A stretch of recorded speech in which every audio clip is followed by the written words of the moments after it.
तो आज हम पढ़ेंगे भगवद गीता के अगले अध्याय को। पहले अध्याय को पढ़ेंगे, उसके आगे को कंटिन्यू करते हैं। जहाँ पहला अध्याय में हमने खत्म किया था, एक श्लोक के साथ ये खत्म हुआ था। जहाँ ये श्लोक सुन लीजिए आप पहले। इस श्लोक का नाम है धृष्टा तु पांडवानिक वयुड दुर्योधन अस्तदा आचार्य मुप सडमय राजा वचन मम ब्रीविता। ये दूसरा श्लोक था जो खत्म हुआ था यहाँ से। उसके बाद प्रश्न उत्तर उठता है, संजय ने दुर्योधन को राजा क्यों बोला था। इसके उत्तर में संजय ने बताया कि पिता के सामने उसके पुत्र को आदर देना सम्मान के बराबर, इसलिए मैंने दुर्योधन को राजा बोला। उसके बाद बोले कि संत लोग जो सभी को आदर करते हैं, इसलिए मैंने संजय को राजा बोला। दुर्योधन बहुत वीर थे और वो बहुत बड़े राजनीतिक, इसलिए संजय ने राजा बोला था। उसके आगे उठता है प्रश्न। दुर्योधन ने, देखो इस श्लोक का प्रश्न क्या प्रश्न है, वयूर चनायुक्त पांडव सेना को देखकर दुर्योधन आश्चर्य द्रोणा के पास गया। इसका क्या भाव है, मतलब दुर्योधन जो है पांडवों की सेना को देखा कि इतना विशाल सेना है, और वयूर चनायुक्त सेना को देखकर दुर्योधन कहाँ गया, वो द्रोणाचार्य के पास गया। इसका मतलब भावार्थ क्या है, ये इसका उत्तर दिया गया नीचे। भाव यह है कि पांडव सेना की वयूर चना इतने विचित्र ढंग से की गई थी कि उसको देखकर दुर्योधन चकित हो गए और अधीन होकर स्वयं उसकी सूचना देने के लिए द्रोणाचार्य के पास दौड़े गए। उन्होंने सोचा कि पांडव सेना की वयूर चना देख और सुनकर उन्होंने सोचा कि पांडव सेना के वयूर चना देख सुनकर द्रोणाचार्य जो है धनुर्वेद के महान आचार्य गुरु द्रोणा उनकी अपेक्षा अपनी सेना की और भी विचित्र रूप से वयूरचना करने के लिए पितामह को परामर्श देंगे। मतलब यहाँ कहने का तात्पर्य ये है कि दुर्योधन ने सोचा कि द्रोणाचार्य को जब मैं बताऊंगा और जब द्रोणाचार्य देखेंगे और सुनेंगे कि अर्जुन पांडव सेना ने इतने अलग ढंग से सेना को सजाया है, तो अपने सेना को और उससे बेहतर ढंग से सजाने के लिए पितामह भीष्म को सलाह देंगे।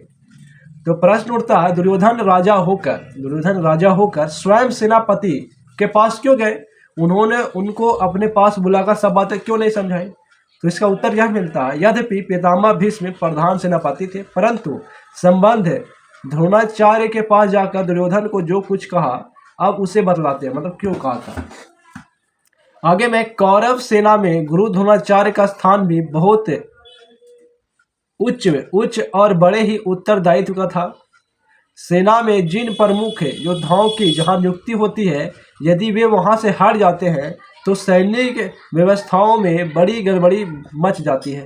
इसलिए द्रोणाचार्य को अपने स्थान से न हटाकर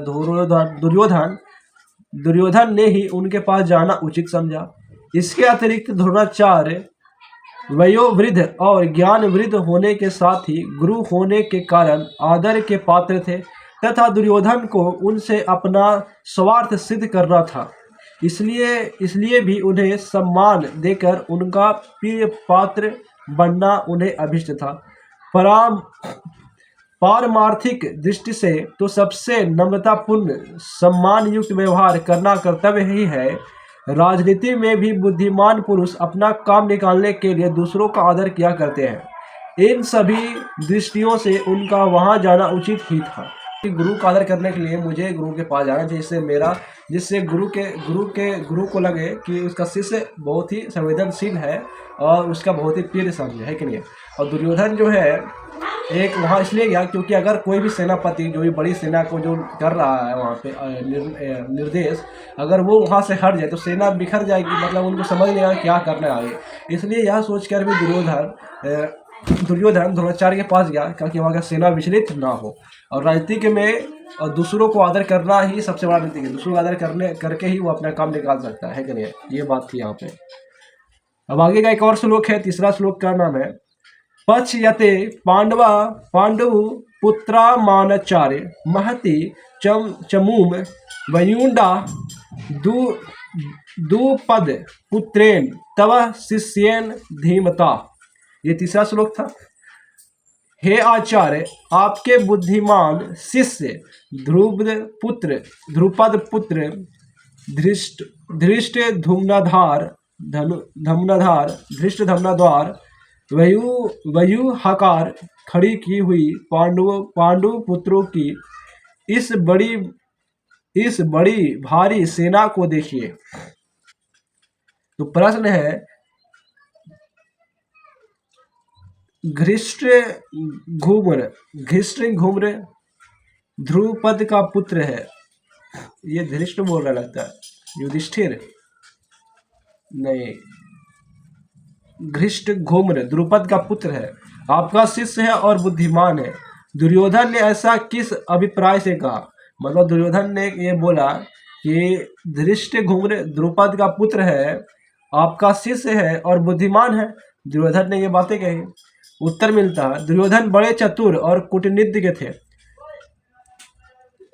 घृष्ट, ये धृष्ट शायद लिखा हुआ ऐसा लग रहा है, युधिष्ठिर था धृष्ट, धृष्ट घृष्ट धूम्र के प्रति प्रतिहिंसा तथा पांडवों के प्रति द्रोणाचार्य की बुरी भावना उत्पन्न करके उन्हें विशेष उत्तेजित करने के लिए दुर्योधन ने धृष्टद्युम्न को द्रुपद पुत्र और आपका बुद्धिमान शिष्य कहा।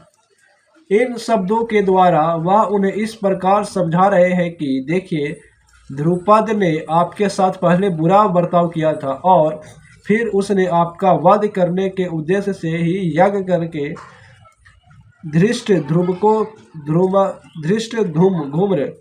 पुत्र रूप से प्राप्त किया था। धृष्टद्युम्न इतना कूटनीतिज्ञ है कि और दृढ़ कहते हैं और आप इतने सरल हैं कि आपको मारने के लिए पैदा होकर भी उसने आपके ही द्वारा धनुर्वेद की शिक्षा प्राप्त कर ली। फिर इस समय भी उसकी बुद्धिमानी देखिए कि उसने आप लोगों को छकाने के लिए कैसी सुंदर व्यूहरचना की है। ऐसे पुरुषों को पांडवों ने अपना प्रधान सेनापति बनाया है। अब आप ही विचार करिए कि आपका क्या कर्तव्य है। प्रश्न है, कौरव सेना 11 अछौनी ही थी और पांडव सेना केवल 7 ही अछौनी थी। मतलब कौरव सेना के पास 11 छावनी थी, मतलब 11 वो सेना था, जबकि पांडव के पास केवल 7 ही छावनी थी।